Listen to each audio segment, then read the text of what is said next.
ko'z atrofidagi ajinlarni massaj bilan yo'qotamiz qizlar. Buning uchun quyidagi massaj va mashqlarni bajarish kerak bo'ladi. Ko'z atrofiga krem. Endi boshlaymiz. Ko'z atrofiga massaj qilayotganingizda tashqaridan ichkariga va yana tashqariga harakatlantirasiz. Bir qo'lingiz bilan esa shu qismni tutib turasiz. Mana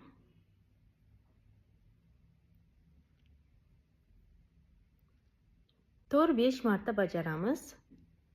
Mana shu tepadagi qismdagi mushakni bo'shashtiramiz. Qoshni tagidan mana shunaqa qilib ozgina bosib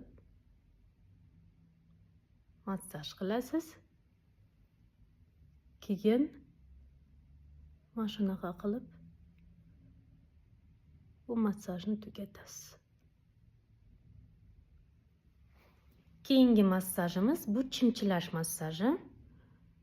Ozgina mana shunaqa qilib chimchilaysiz. Bu ko'z atrofidagi qon aylanishini yaxshilaydi, kollagen ishlab chiqarishiga yordam beradi. Qattiq emas, ozgina chimchilab qo'ysangiz yetarli.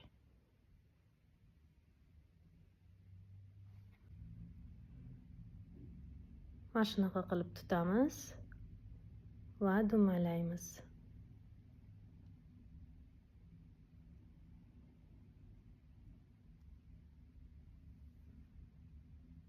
Qo'rqmang, teringiz cho'zilib qolmaydi. Ikki qo'llaringiz bilan mana shunaqa qilib massaj qilamiz. Endi mashq bajaramiz.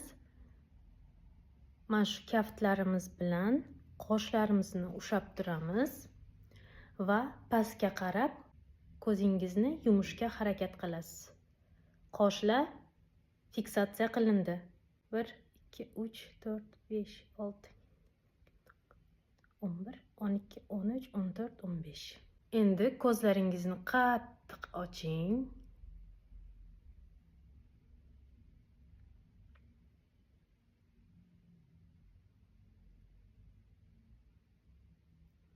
Yon taraflarga qarang. Har doim go'zal va sog'lom qoling.